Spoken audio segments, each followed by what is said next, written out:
মাঘী পূর্ণিমার দিন হাজার হাজার পুণ্যার্থী গঙ্গায় স্নান, দেখুন সেই ছবি। বুধবার গঙ্গায় স্থানে হাজার হাজার মানুষের ভিড় আজিমগঞ্জ জিয়াগঞ্জ ঘাট সংলগ্ন বাসুলিতলা মোড়ে এবং পৌরসভার পক্ষ থেকে রয়েছে একাধিক ব্যবস্থা। মঙ্গলবার সকাল থেকে পুণ্যার্থীদের সমাগম হতে শুরু করেছে এখানে। হাজার হাজার মানুষ পুণ্যার্থী লাভের আশায় গভীর রাত থেকে সূর্য ওঠার আগে পর্যন্ত গঙ্গায় স্নান ও গঙ্গায় পুজো দেন।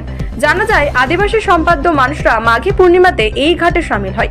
পুণ্যার্থীদের জানে কোনো রকমের অসুবিধা না হয় তার জন্য সমস্ত রকমের ব্যবস্থাপনা করেছেন জিয়াগঞ্জ আজিমগঞ্জ পৌরসভার চেয়ারম্যান প্রসেনজিৎ ঘোষ। পূর্ণিমা উপলক্ষে প্রতি বছরই হাজারে হাজারে আদিবাসী সম্প্রদায়ের যারা মানুষ আছে তারা পুণ্য স্নানের জন্য আসে। এবারও তার ব্যতিক্রম নয়। গতকাল 11 তারিখ সকাল থেকেই আসতে তারা শুরু করে। এখনও অনেক মানুষ ঢুকছে।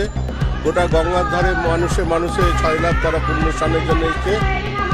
আমরা জিয়াগঞ্জ আজিমগঞ্জ পৌরসভার পক্ষ থেকে তাদের খাওয়া দাওয়া, চায়ের ব্যবস্থা, বাচ্চাদের দুধের ব্যবস্থা, ওষুধের ব্যবস্থা এবং তাদের থাকার জন্য বিভিন্ন জায়গায় প্যান্ডেল করে দেওয়া, সব রকমভাবে শুধু পৌরসভা নয়, তার সঙ্গে এই এলাকার যে সাধারণ মানুষ আছে, যুবক ভাইরা, তারাও আমাদের সঙ্গে সহায়তা করে এবং প্রশাসন যারা আছে প্রশাসনও বিভিন্নভাবে সহায়তা করে আজকে আমরা এই জায়গাটা আজকে করতে পেরেছি এবং প্রচুর মানুষের সমাগম, মানে ভুলে বলা যাবে না।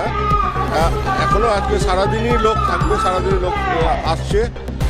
সবাই পুণ্যার্থীরা আছে, তারা স্নান করবে এবং শুধুমাত্র পশ্চিমবঙ্গ নয়, বিহার, ঝাড়খণ্ড, বিভিন্ন রাজ্য থেকে আদিবাসী সম্প্রদায়ের মানুষরা তারা এখানে আসছে এবং পুণ্য স্নান করছে।